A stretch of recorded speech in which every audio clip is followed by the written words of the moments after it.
Olá, ouvintes! Sejam bem-vindos ao nosso podcast.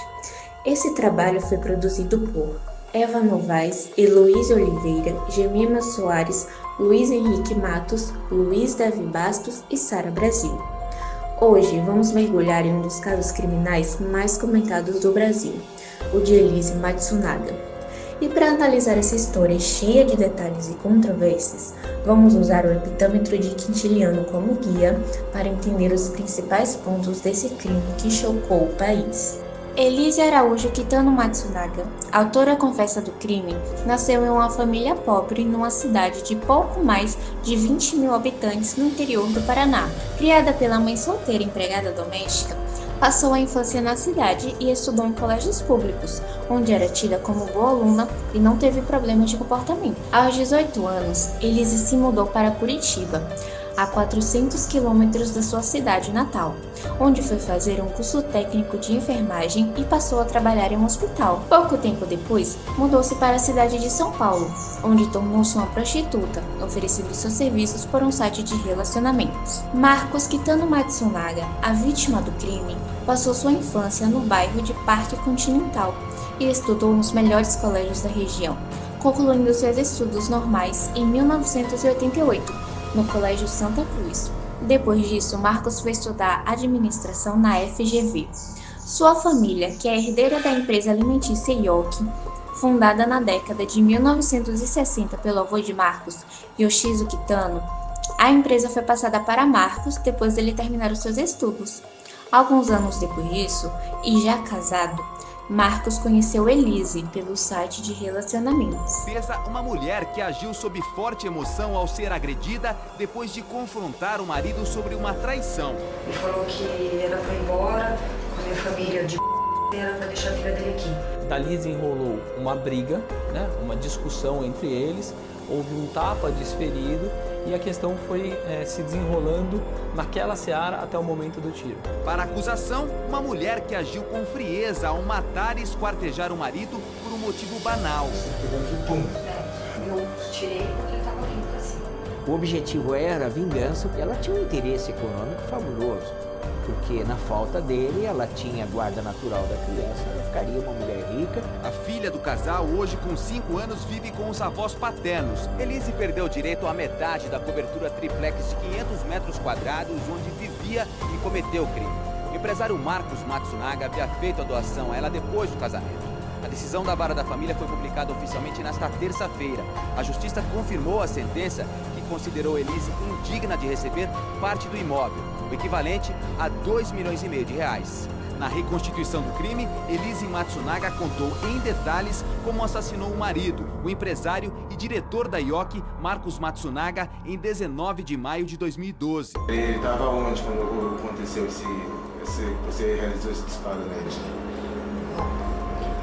E depois o que aconteceu? Caiu.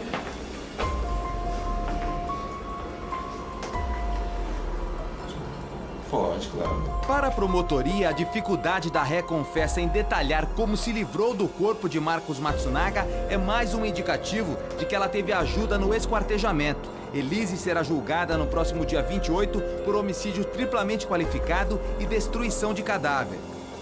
O que levou Elise Matsunaga a assassinar seu marido Marcos, de acordo com Luciano Santoro, advogado de defesa, é que Elise estava com as emoções à flor da pele, ou seja, Elise matou o marido movida pelas suas emoções. O caso de Elise Matsunaga, ele ocorre praticamente em dois locais. O local primário do crime foi o apartamento de luxo, onde Elise e Marcos Matsunaga moravam, localizado na Vila Leopoldina, na zona oeste de São Paulo. Foi dentro desse imóvel, que fazia parte do ambiente íntimo e privado da família, que ocorreu o homicídio. Elise atirou na cabeça de Marcos e logo depois esquartejou o corpo dele.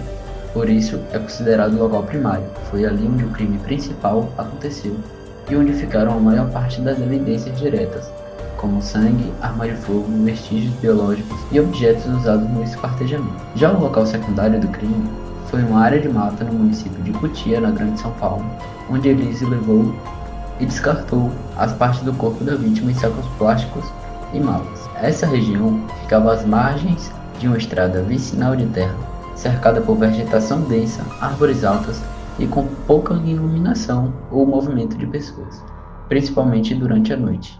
Era um local isolado, distante de bairros residenciais e com acesso por pequenas estradas sinuosas. Por ser uma área afastada, os sacos ficaram escondidos entre a mata e sem serem notados, até que moradores próximos sentiram um odor forte e acionaram a polícia. O ambiente era úmido, com solo irregular e cobertos por folhas, o que dificultou o trabalho da perícia e o reconhecimento dos restos mortais espalhados em pontos diferentes da estrada. Foi ali, a partir da análise cuidadosa desse local secundário, que os investigadores conseguiram seguir os rastros até o local primário do crime, no apartamento do casal. O local que deveria representar lar e segurança para a família acabou virando cenário de tragédia. Ocorreu na noite de 19 de maio de 2012, dentro de um apartamento de luxo aonde Elise e Marcos moravam, em São Paulo. Na manhã seguinte, em 20 de maio, Elise saiu do prédio carregando malas de viagens registradas por câmeras de segurança e retornou cerca de 12 horas depois sem elas. No dia 22 de maio, a família de Marcos registrou um boletim de ocorrência de desaparecimento, após Elise relatar que ele teria saído de casa com dinheiro e uma mochila. Dias depois, partes do corpo de Marcos foram encontradas em sacos plásticos em uma estrada sinual na região de Cotia, na Grande São Paulo. As investigações colocaram Elise como a principal suspeita e em 4 de junho de 2012 ela foi presa, cerca de 2 semanas após o crime. O julgamento ocorreu apenas em 2016, quando foi condenada a 18 anos e 9 meses de prisão. Tudo começou com uma discussão que rapidamente saiu do controle. As palavras se transformaram em acusações e o clima em pura tensão. No instante decisivo, Elise atirou contra Marcos. A vida dele terminou ali, mas a noite estava apenas começando. Diante do corpo, ela tomou uma decisão ainda mais sombria: dividir o marido em partes, tentar apagar os rastros e espalhar cada pedaço em diferentes locais. O que parecia ser apenas mais uma briga de casal, terminou em um crime que chocou o país pela frieza e pela sequência aterrorizante dos acontecimentos. Poucas horas depois, Marcos retornaria do aeroporto com Elise. As imagens gravadas pelas câmeras de segurança do prédio mostram o casal subindo no elevador com a filha. Depois de 1 hora, Marcos aparece novamente na câmera de segurança do elevador. Esta é a última imagem do empresário vivo. Ao voltar para o apartamento, Marcos e Elise tiveram uma briga. Ela disparou contra Marcos. Depois disso, Elise esquartejou o marido dentro de casa. A Elise Matsunaga, ela é uma criminosa, uma assassina. Ela matou o marido com um tiro e passou 6 horas esquartejando o corpo dele. No dia seguinte, às 11h30, Elise sai de casa, desta vez pelo elevador de serviço. Ela carrega 3 malas com as partes do corpo de Marcos.